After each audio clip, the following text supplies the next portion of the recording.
Welcome to Core Memory Unlocked.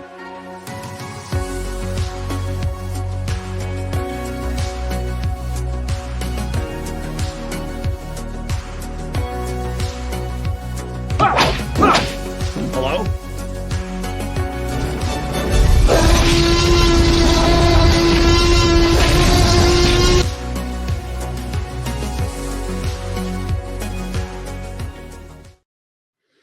Hello. Oh, what up? What up, baby boo? Hey, man, you're looking at it. You're looking at it. How you doing? I'm not bad, just doing my own thing. And our own thing right now is this damn podcast. Yeah. We just got done with spooky season, Sure did. but we're bridging. That's what this show Yes. is. That's what this episode is. It's bridging. Bridge. That's why I'm wearing a Thanksgiving shirt, okay? I love it. I know. It's I spooky noticed it. Thanksgiving. That's right. Bridging that gap. Yeah. It's going to be good times. Today we are talking, I would say, the most nostalgic movie that I think we've ever talked about on this show. And I mean that from a sense of how people treat it. Like, I look at movies like we've done Jurassic Park. Yeah. I don't look at that as nostalgia. I look at that as you watch that movie constantly throughout your lifetime. Yeah. This movie, I feel, is nostalgic because a lot of people tell me they love it, and there are people that watch it. I got some thoughts and feelings. Okay, great. I got thoughts and feelings of this. So, A Nightmare Before Christmas came out in 1993. I found a trailer. I've only seen one bit of the trailer, first second of the trailer, and it's going to rock your world, and you'll be like, see, these mother suckers just don't know what they're doing. All right. I hope you're ready. All right, here ready. we go. So I'm going to pull up this. Trailer's ready to go. Let's make it, I can make it bigger. Why is it doing things like this? Why can't I just make things bigger? Why is YouTube being weird now? I don't know. Is it full screen? There it is. No, it's not. No, it is. Now it is. Rewind. Here we go. Right. 3, 2, 1. Look at the beginning. Touchstone Pictures. Yeah. Touchstone. Yep. Welcome to an extraordinary magic and wonder. It's really loud. Open Yeah. your mind There we go. and let yourself go to a place where every day is Halloween. Every day is and every Halloween. night, Jack Skellington I am the Pumpkin King! dreams of something different. What is this? It's someplace new. It's crazy how old this looks. Yeah. What's this? What's this? There's color everywhere. What's this? 30 years old now. Yeah. What's this? I can't believe my eyes. I say must be dreaming. Wake up, Jack. This isn't fair. What You is heard this? of peace on earth and goodwill toward men? Touchstone Pictures presents Touchstone. the enchanting story of two very special dreamers Yeah. and the holiday spirit that brought them together. From the imagination of Tim Burton comes The Nightmare Before Christmas. And what did Santa bring you, honey? Fucking head! I remember that from the trailers before seeing the movie. That Yep. stuck out to me. Same. I remember Well, that moment. I think that is the most lasting impression of the movie back when I was a kid. Is like, this Yeah. kid pulled out a head Right, from yes. the trailer. Like, we just Yes. did this in the trailer. Yes. Yeah. And watching that, what really irks me, and again, it goes back to that Disney bullshit. Yeah. I hate that they weren't balls enough to be like, let's put our name on it. But we'll right. use it under our Touchstone Touchstone. Yeah. umbrella because I don't want to look bad for it. But now, Yeah.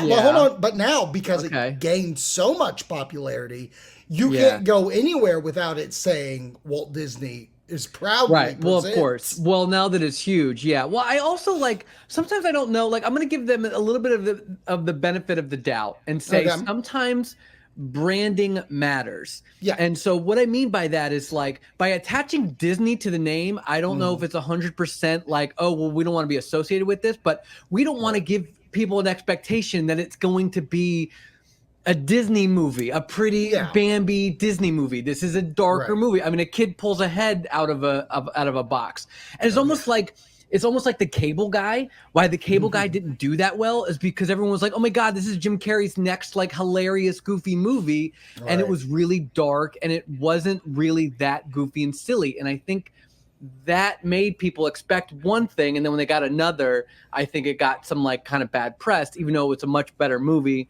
Then but so I think that's maybe the same thing. If they'd put like Walt Disney Presents, maybe a lot of people would have come to the theaters expecting something a little bit more colorful and not so like dark. And then I don't know, maybe they just didn't want people to get like all upset and bent out of shape about it. So it might also be that. Oh, 100%. I think it's absolutely. We don't want to make it seem like Disney, who is this like, oh, we make Aladdin, oh, we make Little Mermaid, Disney, but now come see this dark goddamn movie. And like that's my hiccup part one, and we're just talking about now. Like as a kid, I would know nothing about that. Like outside of I love Halloween. Let me watch this Halloween movie. But and I'm definitely a big Tim Burton fan at this point because Beetlejuice has come out. Batman and Batman Returns has come out, and this seems like it was up my alley. And I have wildly, I think there's 2 sets of core memory unlocking for me. The first one for this is I do enjoy this movie. I don't love this movie. I think it definitely has elements of Tim Burton that are very creepy and weird and stuff like that, and stuff that he uses in live action movies that he kind of tested the waters here. But I do find this movie to be kind of dull. Interesting. So I love this movie, especially as a teenager. This movie was huge to me. Right. And but it was huge to me. It wasn't huge in the world yet. Now it's the live, laugh, love of Halloween. Yes. So like it's fucking everywhere, which what is a quote. That's the quote of the episode. Love, laugh of Halloween. So now it's like super trendy and all that stuff.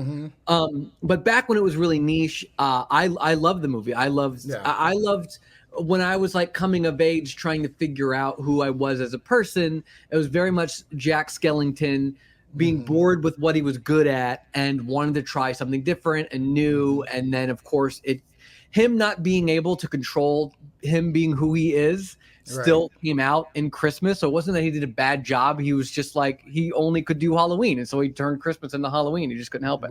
But I love that kind of story. I love the music. I know almost every word to most of the songs, if not all of them. So I was always, now that being said, this movie has the hype of the movie has started to like ruin the movie for me. The movie itself. And maybe that's where I'm sitting at it as well. Maybe it's all over the fucking place. Yeah. I mean, you can't escape it with how, like you said, of Halloween. They're the power couple of Halloween, Jack and Sally. They're everywhere. And it's not a besmirchment to the movie because what I think is great about it is the characters. I think there are so many wonderful actors inside of it. Catherine O'Hara being a part of it. Danny Elfman singing Jack's lines. And wildly, like which is Jack, great. Jack and as a character, the actor is not the singer of the songs. That's wild to me. Two different. I know. I didn't know that for a while too, and I love that it's Danny Elfman, the writer and composer of this. All this Tim Burton music. I love that he also has a fucking killer voice. And he is the voice of singing Jack Skellington. And it is really weird because they do sound pretty different. The voices sound really different. Yes, and I've actually listened to the songs way more than I've watched the movie. And so sometimes when I hear Jack Skellington's speaking voice, I'm like, oh, this is just so jarring to me because it's so different from the. But what a great pull though! Like you're absolutely right. I've listened to the songs more than watching the movie, so I've always put that it's Danny Elfman as Jack, not actor Chris Sarandon, who is a great actor. I love. He's the evil prince in Princess Bride. Oh, really? Oh, that's the great. guy who played. And if you really think about it, when he goes Princess Buttercup, like yes, I can hear him I from can hear that. it But too, like Pee Wee Herman's in this. The mayor's Yep. played by Glenn Shaddix, who was Otho in Beetlejuice. Pee Wee Herman's in this. Paul Rubens, like so many. Also, Tim Burton people. Just quick shout out to Ken Page, who just recently passed away at the age of 70, who played Oogie Boogie. Oogie Boogie Man. That's right. God, he did just recently. You're joking. You gotta be. Yeah. Right. September 30th. Yeah. Wow. So about a month ago. Yep. Damn. R.I.P. My man. But I think that's where it is. Maybe the movie isn't dull necessarily, just that I've been surrounded by this hype machine, because that's what Disney is. Disney's just like, I'm going to put every product that we can out there, for sure, and you're going to be a part of it. My second core memory, before we actually even get into the movie, it's funny because this is the first thing that I remember of getting an album of the music done by bands, not the original orchestra. Like, I remember that now. I walked into Target, I saw that there was a Nightmare Before Christmas album, new out, and I was like, what did we talk? And it's like Fall Out Boy, All American Rejects, it's all like punk emo stuff. I'm like, let's fucking go, boys. And so much so, and this could be a Mandela effect, but I swear, even in the album, the opening, because it's not in the movie, because for some reason I thought it was, but it wasn't. But I think Patrick Stewart did the narration on this emo album. Oh, and that's kind of like what you remember from the movie. That makes sense. Yeah, that makes sense. So a lot of it fucked with me. Yeah. So back in the early 2000s, I used to collect a bunch of Nightmare Before Christmas stuff. Now, I don't have any like memorabilia from shows, movies, all that stuff. I don't really have that stuff, but I have tubs of Nightmare Before Christmas stuff, which were really cool and fun to find back then. Now it's all over the goddamn place. Like, it's just appreciated all of what I was like, oh, look at these cool like candle sets. That's Nightmare Before Christmas. Like all that shit was so cool back then. And now it's like, it's fucking everywhere. And it kind of ruined it for me. I don't want it. But yeah, it's all in the attic right now. But this movie, I'm living in a new age where my son wants to watch it because spooky Christmas. And the movie, I do appreciate like the story elements of like Jack's bored. He wants to figure out something else. He finds this land that has all the holidays that are in these trees. He visits Christmas, and Christmas does bring a joy out. So if someone is kind of going through a depression, which Jack is on the verge of need help, suicide line. Absolutely. He finds Christmas, and it does bring this joy, and he eventually is like, oh, I want to do this. This is what I want to do. I can do this. Yeah, and I think that's like the first half of this movie I'm into. It's once he starts doing the Santa job, because he eventually steals Santa Claus. Yes, right. Takes him to his world. There is something off from that moment on. Not because I find it disgusting or anything like that, but I'm just not engaged anymore. I don't know what it is. Yeah, I mean, it would be so hard for me to watch this movie with fresh eyes because I'm so familiar with it, and to see. I also like the other like elephant in the room is typically I am not a fan of like musicals per se. Oh, okay, yeah. Like for the most part, like not interested. Like Moana and Frozen, like that's all driven by the music, and that's what everybody's nuts about. And it's I don't care for that stuff as much. I mean, there's definitely times I really like it. I usually love it in like comedies. Anything Matt Stone and Trey Parker do with songs and stuff is fucking great, and I can appreciate that. So it's definitely not with it's definitely not without exception. But ordinarily with this, like I feel like I might not care for it because of the songs, but it was because I kind of grew up on this that I kind of like it, and that's what carries the movie for me in a big way. It's almost just like Yeah, it's just like any other, because we watch it like every year. It's just like any other holiday movie where you forget about whether it's good or bad. It stops being a movie and just starts being just something that you like having on. It like triggers all the nostalgia and memory. Oh, makes it feel more like Halloween because we're watching this or whatever. Yes. Yeah. But I can feel you, dude. It's not, Nobody, again, I'm not saying it's bad. Like, I do appreciate the movie. I think it's good. I think it's worth a watch if you've never seen it. It's just gotten to this point of like, I keep falling out at the end. Like, it's more so my memory fighting with myself. I always like grew up, like we have all these Oogie Boogie things. Oogie Boogie everywhere. Oogie Boogie's in like 10 minutes of the fucking movie. And then he's like the bad guy out of nowhere. Right. Just plot wise, it's me fighting my own memories of what I thought this was. Oh, and it's not that. It's not that. Yeah. Like Jack is actually a fucking douchebag. Well, yeah, Jack is kind of the villain in this movie. I mean, and only because the one doctor's beating Sally like a get in the kitchen and cook me my fucking disgusting dinner while I rub my brain. Right, yeah, for sure, for sure. Like it's just hard to appreciate what it once was. Yeah, sure. This is storyline wise, it's more serving the plot and the music more than it is like being an engaging story. If you were to cut the music out of it, I mean, a lot of it would really fall apart if it wasn't claymation, if it wasn't that Tim Burton style. I mean, it's very much like the reason why it's so popular is my same theory of like Star Wars or Harry Potter.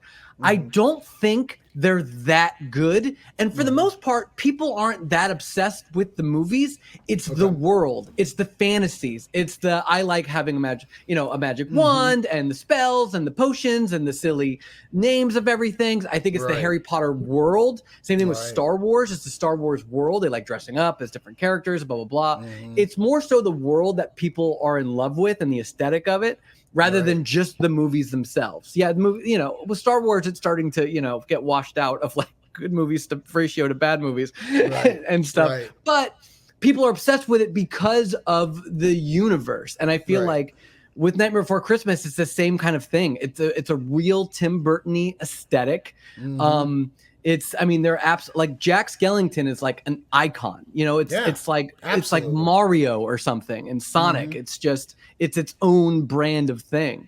So I think that has become so much bigger than the movie itself. Yeah, no, that's very fair, and I agree he is, and I think that's also the hiccup, because again, we're doing this the first week of November because.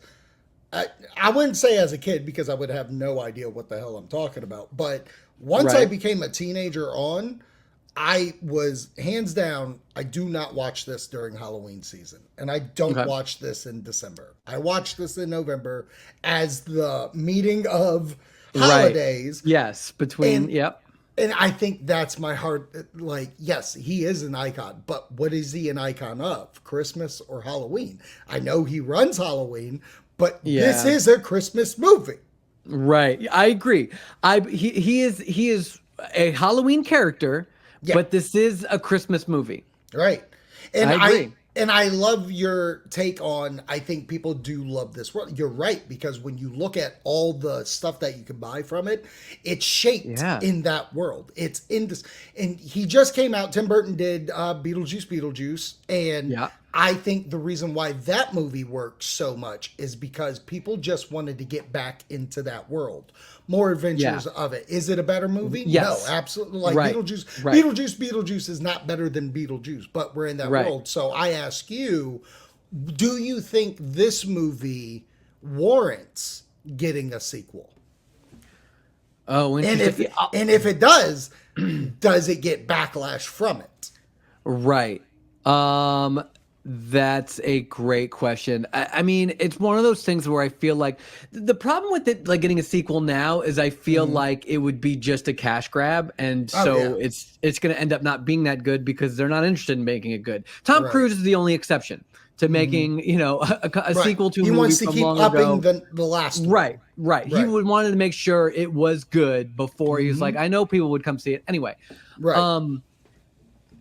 What was the question? I just lost myself. Sequel, like sequel. Oh yeah, that's right. Now that being said, when I first saw this movie, in the beginning of the movie, there's a forest and a bunch of trees, and all of the trees have different holiday icons as the door. Right. In my mind, that was me. That made me go, I want to see all of the holiday version of this. Right. I want to see, because there's Easter like bunny, an Easter egg for there's, Easter. Turkey for Thanksgiving. Yeah, exactly. I'm like, cool, maybe we'll explore these other doors, because this is all about the Halloween door and the Christmas door. I would love to see the other doors. Right. I don't know if that would make a good movie, but that's something that I always thought from the moment I saw that forest. I was like, oh, they're showing you that we're going to be seeing all of these eventually. But right. I want to see Jack in the world of each of these things. What happens? Yeah. Does he have a good takeaway from it? Does he love the 4th of July? Who knows? You're right. What does he learn from that about himself? Right. And how does that manifest in how does he bring spooky, especially for like Halloween lovers? Like it's fun to make a Halloween spin on all of the holidays. Well, it's also cool to like see how that manifests. In my mind, because they have that forest, the forest means that everybody at some point, maybe they didn't know each other, but there's got to be an entity that is like, hey, you guys are all friends in holidays, calm the fuck down. But what if the sequel was like Jack and Sally had a kid, and that kid is going to create mischief, like he goes on his own. He's trying to figure himself out. Well, Dad's the king of Halloween. I can't be the king of Halloween, so I need to go be the king of Easter. I got to be the king of St. Patty's Day. I see. See, I was thinking it more of like, I do like the idea of a kid, and I like the idea of like maybe Jack at this point being friends with Sandy Claus, right? And maybe they go to visit or whatever, but then like along the way, as they get into the forest, their kid like sneaks into another holiday and starts wreaking havoc, and then they have to go and get, they have to figure out where he is. Maybe they look in some of the other holiday doors. You gotta go through each one to find trying to find him, and by the time they get to where he is, whatever the holiday may is, he's already brought Halloween into it and whatever, and that it could be about all that stuff. But I'm like, that's a great idea. That I would love to see. Yeah, and you can somehow bring back Oogie Boogie Man. Like, I know the actor has passed. I know, sure. What if he's kidnapped the kid and like he's trying to do the same thing? He's like, you couldn't bring back all of the characters, but that was definitely a standout that I feel like it would be a mandatory. You have to have Oogie Boogie in there, right? But unfortunately, you'd have to replace the actor. But that'd be doable as well. When we get ChatGPT on this shit. I mean, but we've done it before for the show. I know it's been pretty good. It's been pretty good. I'll tell you what. After this episode, send me the script for it. Okay, all right. I'll read it next week on the solo show. I love that. Yeah, we'll do that. The movie is highly entertaining in the sense for new eyes. I think the animation is great. Henry Selick is really good at this style of animation because it's called Tim Burton's A Nightmare Before Christmas, but I'm pretty sure Henry Selick wants to kick somebody in the dick because it's his movie. He directed he directed Coraline. Like he is as much as a visionary for the movie as Tim. Right, for sure. That's true. I think the animation is neat. It was something that we've never seen before. And through it did cause like Caroline, James and Giant Peach. I remember when James and Giant Peach was coming out, and I was like, oh man, it's almost like a pseudo sequel. Yes, right. Yeah, for sure. It's because it's that same aesthetic, really. Yeah. Which is also what makes it part of the world. And that's also, I feel like, what makes it part of, Christmas, because of the whole like claymation thing. That's like very much a Christmas thing to do or whatever. But yeah, I think that's fucking great. And of course they made a sequel now. They would do it. They would animate it. It would all be CGI. I don't know. You don't think they would do the claymation? I don't know, man. Like that's a lot. I think you'd have to as well, but I don't know if Disney would want to that's a long production, man. Well, in fairness, they do unless they want cheat. That's right. Well, like cheat in, they could use computers to do the look I mean, Well, I see. I think they would end up doing what they did for like the Lego movie. Is it's all CGI, but they make it look like photo real, like Right. what you could Moving. make out of Legos yourself. If it was a stop motion animation with Legos, that's how they made it look, which is fucking Right. great. Right. I feel like they would make it look like that. So aesthetically, it would be the same, but then the behind the scenes, it wasn't them making spending like. I don't know how long did this movie take to make? Because it must At have been. least I know it 3 was years. years. I bet you it was years. 3 years. Years, man. Yeah. It's like Ben in Parks and Rec when he was doing the little claymation thing, and he was spending weeks on it, and he realized he only had like 3 seconds worth. It's just ridiculous. All that. I know, it's a ridiculous way to make a movie, man. Yeah. It's cool as shit, and I love that they did it. But I think you'd be hard pressed to find people unless it was like a short. They could make like a short. I could see them funding that to make it. I could see Disney Plus having that immediately. Yeah, for sure. Immediately. Or they didn't. I mean, they rebooted, Hocus Pocus 2. That's because that's a huge fucking franchise. We watched that on Halloween as well. Wait, you watched Hocus Pocus 2? I'm sorry. No. We watched I was about Hocus to get a Pocus. review for it. I'm so far removed from considering watching Hocus Pocus 2 is when I said, and we watched it last night. I didn't even think I need to clarify we watched Hocus Pocus. We watched Hocus Pocus as well. And then the only reason Hocus Pocus 2 is in my mind is because it was up there to watch as well. And I was like, oh yeah, I forgot that's a thing. No, you're watching it next year. We're doing a reaction video to it. I'm That's all what for we're it. doing. I'm great for that. If it's to make content, I'm down. Content, baby. We're here for the Content, content. baby. Disney is all about the content. That's why I I know. am. I mean, it's wild where he is and everything. Like, have you even seen him in the Disney parks? Like, he's on like a float. There's shows. The Nightmare Before Christmas, like Jack Skellington. They've been adopted to the Mickey's Not So Scary parties that they do for the Halloween season. I believe that's another that's starting in August. They do that event, so you're seeing Jack from now to now. You know what I mean? Yeah, that's true. But it is neat how they do it on they do like a play. It's a guy in a black costume that has like sticks of him walking to make him look very slender. Yeah, because otherwise, Yeah, and his head costumes do not work, man. Oh, dude, they do a meet and greet, and like, granted, the guy's as skinny as you can get, but boy, oh boy, ain't pulling it off. You would have to get Billy. Yeah, get Billy from Hocus Pocus. He could be live action Jack Skellington. Yeah, I can believe you gotta be tall and lanky enough. Yeah. So is this an every Zach year Woods. watch? Zach Woods. No, it's not. It's not. So it's fallen. It's fallen.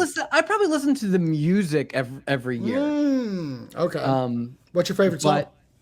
Jack's Lament. Okay. Which is his I Am Depressed song. I mean, literally, he just wants Sally to choke him. You know what I mean? Well, that's what's so funny is like he doesn't even know Sally's fucking there. Sally is very much a creeper in this movie. Yeah, she's all over the place trying to find this guy. Yes, if we want to nitpick this movie, as much as I love, Jack and Sally and the simply meant to be of it all, it's very romantic. He doesn't even know she exists. She's just like into him from afar. Yeah. Which I'm like, okay, he's the Pumpkin King. I imagine there'd be lots of lovely ladies that are into Jack. Oh, God, but it's but they don't really show why. I mean, I guess maybe he ends up liking her because she was like, oh, well, she likes me for who I am. But who in Halloween Town wouldn't like Jack for being the Halloween Pumpkin King? Right. So I don't, it doesn't make sense to me of like why they would be together. It's just written that way because we need to give him a love interest, I guess. We have to get to the plot, A, B, C. Yeah, no. Right, yeah. I feel that is standard Disney thinking of like, okay, the prince gets with the princess. And Right, yeah. she's the princess of this movie. She's getting the shit kicked out of her by this doctor the entire movie. But she is definitely the princess that She needs can be saving. sewn back together. Yeah, sew it back up. I mean, what an allegory for beaten women. Yeah, right. They can put themselves back together. That's right. That's right. Oh my God. It's so funny. We're so horrible. That's funny as F. But Yeah. I'd say watch it if you've never seen it. Oh, for sure. Oh, it's a definite watch. It's a fucking it's a spectacular looking movie. I mean, just like what they were able to do via claymation, it's just so fucking awesome. It's so impressive, and it's definitely deserving of its popularity. Yeah. But yeah, you should for sure watch it. But Yeah. man, who hasn't if seen it you've- by now? Well, I mean, probably someone who was only born 2 days ago. That's true. Justin. Fair enough. They haven't Fair seen enough. it. All right. All right. What say you? What say you? Do you like this movie? Leave it in the comments. Let us know if we've kind of harshed your mellow of your emo love for Jack and Sally. That's right. I'm sorry. Didn't mean to do that. But it's enjoyable. It's a fun watch. I almost got a Nightmare Before Christmas tattoo back in like the early Did 2000s. you? Like early on. Oh yeah. Wow. Oh, yeah. Wow. For that would've sure. been I'm great. so glad I didn't because it's just so fucking trendy. It's like it's so Taylor Swift now. It would have been such a cheesy tattoo to get, and be like, great, this aged very poorly. Right. I thought it was this cool niche were you thing that thinking? I was into. Yeah. What were you thinking of doing? I just wanted I thought it would be cool just to get just black and white circle with the silhouette of the spiral little mountain cliff mountain? thing, whatever that is. Yeah, with the moon in the background or whatever. So basically it's just it would be the moon with the silhouette of that, and then maybe Jack and Zero, or Jack, Sally and Zero. Zero. Just a silhouette thing. Zero's a good pet. Bro, I just got a Zero. Hold on. Did you really? Okay. Yeah, hold on. I'm going to hold on. You know you're editing this.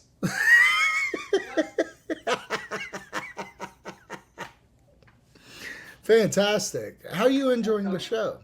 Is it going well? Do you love what you've seen? Zero. Ooh, look at that Zero. Yeah, That's a isn't that good fun? Zero. Yeah, Isn't that fun? So that's good. It hangs in our living room. That's a good It's Halloween decor. life size. I know. I saw it. It's at Walmart. I saw it last year, and I didn't get it, and I regretted it. And so this year, I was like, I gotta get it if they have Gotta it. get I saw it. They and I had got it. So anyway, so I got a Zero. Good for you. I have a Venom popcorn bucket. Oh, right on. Yeah, Venom: like- The Last Dance popcorn bucket. Yep. I love. That's great. That's pretty cool though. I mean, it's awesome. It's better than the not bad. movie. It's way Yeah, better sure. than the movie. It's not bad at all. I love that they called it The Last Dance. Like it's like this epic finale to Yeah. this thing that everyone's been anticipating. Bro. It's like it's like them calling it Endgame. It's Right. like no, we don't need to call Bro. this The Last Dance. Bro, they treat so it funny. so earnest at the end. Yeah. I'm not going to spoil it for people, but I was fucking so done with this movie by the time I left. Oh my yeah, God. I so had bad. heard that it's not just as fun as the other ones. Like it took itself seriously. They took themselves seriously. They gave you too many plots that you didn't care about. It was Right. literally, they could have Right. just filmed Venom and Eddie. Yeah. And those scenes, and it would have been a 20-minute film. I shit you not. I see. I Right. shit Wow. you not. That's a different video. Anyway, guys. that's a different This was- podcast. This was a Nightmare Before Venom. Thanks for watching. We'll catch you next time. Love you, buddy. Love you, buddy.